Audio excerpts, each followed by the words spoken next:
আসসালামু আলাইকুম সুপ্রিয় সপ্তম শ্রেণীর শিক্ষার্থী বন্ধুরা, আজ তোমাদের দেখাবো তোমাদের বইয়ে পৃষ্ঠা 50 উদাহরণের একক কাজ। এখানে বলছি বীজগণিত টাইলস ব্যবহার করে গুণ করো। এই গুণটা আমাদের করতে হবে 2x plus y minus 1k 3x দ্বারা গুণ করতে হবে। তাই আমরা টাইলস ব্যবহার করে যেইভাবে করব সেটা সমস্যাটা সমাধান করা আছে তোমাদের বইতে। যে তোমাদের বইতে একটু ভুল আছে, যেখানে এখানে একটা এক্স দেওয়া আছে আর কি, তাহলে এই এক্সটা হবে না, এটা বোল্ড প্রিন্টিং আসছে। তাহলে আমরা কি করব প্রথমে? তাহলে এখানে আমরা এখানে কয়েকটা রো নিছি, 1টা 2টা 3টা 4টা 5টা। এটাকে বলা হয় রো বা বাংলায় বলা হয় সারি। আর এই যে খাড়া যেগুলো আছে এগুলাকে বলা হয় কলাম বা স্তম্ভ। তাহলে এখানে আমাদের যে আছে এখানে 2x এর জন্য আমরা 2টা রো নিছি, 2টা সাইড নিছি, y এর জন্য একটা, -1 এর জন্য একটা। তাহলে এখানে আমাদের 4টা আছে, 4টা। আর এখানে 3x 3টা x আছে, তাহলে 3টা কলাম নিছি, x x x 3x। এখন আমাদের যেটা করতে হবে, গুণ করতে গেলে আমরা যখন গুণ করি এটা জ্যামিতিক পদ্ধতিতে হয়। তার কারণে এখানে x এটা একটা দৈর্ঘ্য, এটা একটা দৈর্ঘ্য।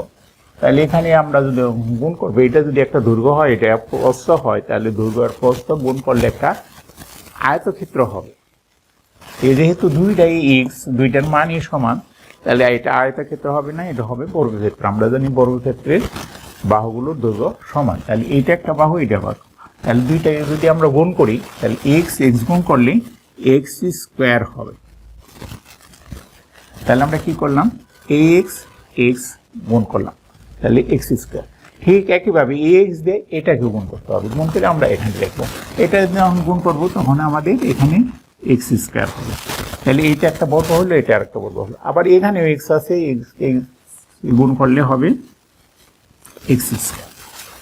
ঠিক একইভাবে এখানে আবার x আছে পরের সারিতে, তাহলে এই সবগুলিকে আমরা গুণ করবো ঠিক একইভাবে। তাহলে এটাও x স্কোয়ার হবে, এটাও x স্কোয়ার হবে, এটাও x স্কোয়ার হবে, একই নিয়ম। এরপরে আছে y, and y দিয়ে গুণ করলে কি হবে? তাহলে x যদি আমাদের দৈর্ঘ্য হয়, y প্রস্থ হয়, তাহলে x y, তাহলে হবে একটা আয়তক্ষেত্র। যেমন আমাদের যদি এরকম একটা হইল, এটা হলো x দৈর্ঘ্য y, তাহলে এটা হবে একটা আয়তক্ষেত্র। আয়তক্ষেত্রের ক্ষেত্রফল হবে x y, দৈর্ঘ্য গুণন প্রস্থ। ঠিক একই রকম, তাহলে এটা যদি আমাদের দৈর্ঘ্য হয়, এটা প্রস্থ হয়, তাহলে এই দুটো গুণ করলে হবে x y। ঠিক একইভাবে x দিয়ে গুণ করে, তাহলে এখানে x y, এখানে x y। এখন আমাদের বাকি আছে -1, and -1 দিয়ে x গুণ করলে আমাদের হবে -x, এইটাকে গুণ করলে -x, এটাকে গুণ করলে -x। এখন আমরা যেটা করব সেটা হলো, এই দুইটা রাশিতে আমরা গুণ করছি, গুণ করার পরে আমরা এই যে এইটুকু যে পাইলাম, এটা হলো আমাদের গুণফল। তাহলে গুণফলগুলোকে এখন আমরা যোগ করব। এখন এখানে আমরা যদি যোগ করি, তাহলে আমাদের দেখব যে x স্কোয়ার কয়টা আছে। তাহলে x স্কোয়ার 1টা 2টা 3টা 4টা 5টা 6টা, তাহলে 6টা আছে x স্কোয়ার। তাহলে আমরা এখানে লিখতে পারি 6x স্কোয়ার। তারপরে যে প্লাস আমরা xy কয়টা আছে, xy আছে 3টে, তাহলে 3xy। and -x আছে কয়টা, -x আছে, -3টে x আছে, 3x। তাহলে এইটি হবে আমাদের অ্যান্সার। তাহলে আমাদের যে রেজাল্টটা আসবে, তা আমাদের যা করতে হবে, তা প্রথমে আমরা যেহেতু গুণ করব, গুণ করা একটাকে আমরা কলামে রাখবো, আর একটাকে আমরা সারিতে নিয়ে নিব। এখন যদি এখানে যদি আবার অন্য কিছু থাকতো, তাহলে আমরা আর লিখতে পারতাম আর কি। তাহলে এটাকে যদি আমরা এখানে লিখি, এটা এখানে লিখি, তাহলেও কিন্তু সমস্যা হবে না, আমাদের একই রেজাল্ট আসবে।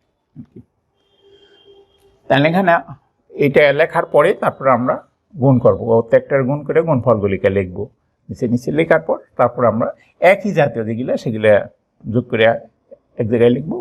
ঠিক একইভাবে সবগুলিকে, এখানে 6টা আছে x square, 6x square, xy আছে 3টা 3xy, আর -x আছে 3টা -3x। তাহলে আমরা লিখতে পারি answer 6x² plus thrice xy minus thrice x। ধন্যবাদ বন্ধুরা।